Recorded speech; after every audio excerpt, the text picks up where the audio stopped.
dan Bu Ibu, terima kasih sekali kami dari Dekan Laudato Si sudah diizinkan untuk berkolaborasi dan kemudian diberikan ruang untuk di sini begitu. Dan sekarang kami secara khusus ingin mendengarkan pesan kepada teman-teman animator Laudato Si di seluruh Indonesia, dan juga kemudian ke depan kolaborasi macam apa yang bisa dilakukan baik kepada gereja, Monsinyur, dan juga kepada pemerintah seperti apa kolaborasi macam apa. Silakan.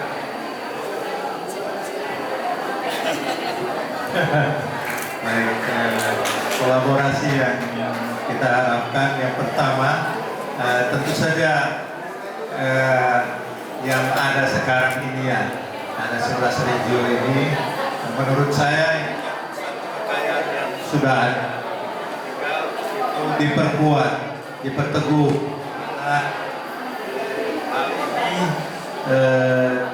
sudah ada, kita akan meneruskannya, dan saya harap ini juga diberi perhatian itu. Saya khususnya untuk Bogor, saya menyampaikan bahwa panitia yang sekarang menyelenggarakan ini tidak berhenti pada kesempatan perayaan ini, tetapi juga berjalan terus nantinya.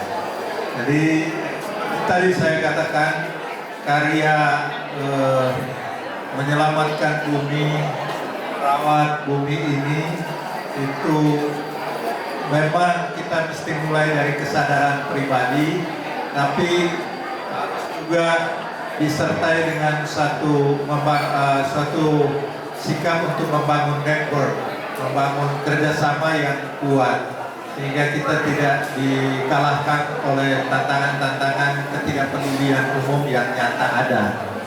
Saya kira banyak kelompok-kelompok lain yang juga bekerja sama, yang juga bekerja dalam menjaga lingkungan hidup ini. Apakah kelompok movement Laudato Si ini juga bekerja sama dengan kelompok yang sama dari saudara-saudara kita yang beragama Islam atau beragama Hindu, Buddha, dan seterusnya. Jadi harapan saya kerjasama itu menjadi nyata. Baik, terima kasih Monsinyur. Ya, jadi kami Dekan Laudato Si memang saat ini mungkin kami tersebar di 133 negara di seluruh dunia, dan di Indonesia sekarang kita sudah eksis di 15 kota Indonesia, dan kami sedang terus-menerus bergerilya untuk mendorong gerakan ini agar supaya gereja semakin dari bawah, dari bottom up itu kita bisa mendorong umat melakukan pertobatan ekologis. Jadi kami adalah Monsinyur yang bisa mendukung dan langkah memang khususnya teman-teman di Kota Bogor untuk langkah itu. Terima kasih sekali Monsinyur. Ibu silakan. Terima kasih. Kami dari pemerintah, Kementerian Lingkungan Hidup itu sangat menyadari bahwa ketika kita mengatasi lingkungan hidup, maka peran-peran komunitas itu sangatlah dibutuhkan. Manusia Indonesia itu maksudnya adalah sebetulnya masyarakat yang religius. Ada survei yang mengatakan bahwa hampir 90% lebih masyarakat Indonesia, kalau gerakan dimulai dari religinya, agamanya, itu pasti nurut. Oleh karena itu, saya optimis. Kolaborasi sudah lama kita lakukan, Mas, antara KLH dengan komunitas, dengan organisasi keagamaan, kita sudah lakukan. Tapi memang harus kita teruskan dan kita tingkatkan. KLH bekerja sama dengan Muhammadiyah, dengan NU, kemudian juga dengan PGI, KWI, dan saat ini kita berada di Uskupan Bogor bersama 11 regio yang lain. Saya harapkan Bapak Ibu semua, para suster, pastor itu bisa mengikuti perkembangan ini. Pemerintah itu punya target-target capaian. Khusus untuk sampah, tadi saya sampaikan 2029 adalah 100% sampah terkelola. Nah sekarang bagaimana kita kolaborasi?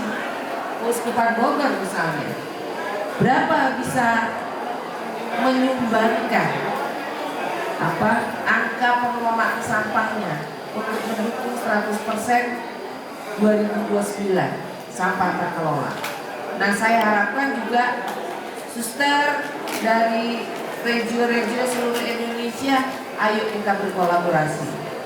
Minta nomor telepon saya dari Mbak Maria ya, Suster. Silakan. Saya bersedia sekali membantu karena kami juga punya kantor-kantor wilayah di seluruh Indonesia. Dan kita bisa diskusi, berkolaborasi, dan melakukan aksi nyata. Itu yang paling penting. Demikian. Terima kasih Ibu dan Monsinyur dan Monsinyur kamu nama? Ya, saya mau tambahkan khususnya dari pengalamannya,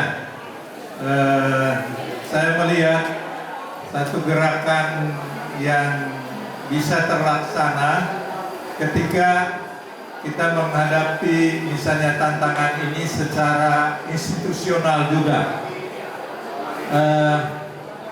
Dalam konteks ini saya amat menghargai, memberikan apresiasi kehadiran para suster dalam kesempatan ini. Kita tepuk tangan dulu. Kenapa? Karena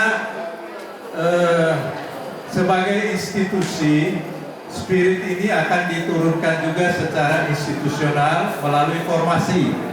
Dan formasi kita di tarekat religius itu ada formasi awal, formasi berkelanjutan, bahkan ada saat-saat penting di kapiter-kapiter menentukan kebijakan-kebijakan menerapkan spirit hidup ini. Kalau spirit ekologis ini betul diterima, diyakini, maka saya kira proses formasi untuk kita sendiri itu akan berjalan dari postulat, novisiat, dan seterusnya. Kemudian tahap berikut, para suster hampir semua memiliki karya persekolahan. Dan di sanalah generasi muda kita dididik, dibina. Kalau para suster, para romo, dan bruder yang menangani sekolah punya spirit ekologis, maka spirit itu akan ditanamkan mulai di TK sampai SMA, dan saya kira spirit itulah yang akan dipegang oleh manusia-manusia baru Indonesia, generasi-generasi muda.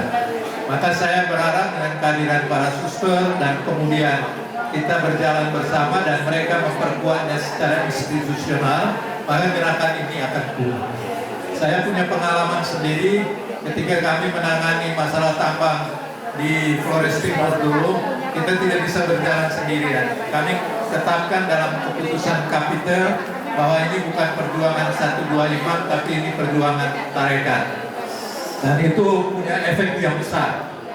Sehingga saya berharap bahwa kita yang berkarya di bidang ekologi ini dan juga pertambangan dan apa semua, kita harus berjuang secara tarekat sebagai satu institusi untuk memperkuat, bukan untuk memperkuat dan menjaga alam semesta. Itu apresiasi saya terhadap para suster, para bruder, para romo, dan romo kami di FJ. Semoga ini juga diperkuat, diperteguh. Saya mau menambahkan satu dan Monsinyur. Jadi kami juga sudah menyelesaikan modul pendidikan laudadosi pada tingkat TK, SD, SMP, dan SMA, SMK. Jadi kita punya 4 modul baru yang juga sudah selesai, Bu, tapi lupa dibawa.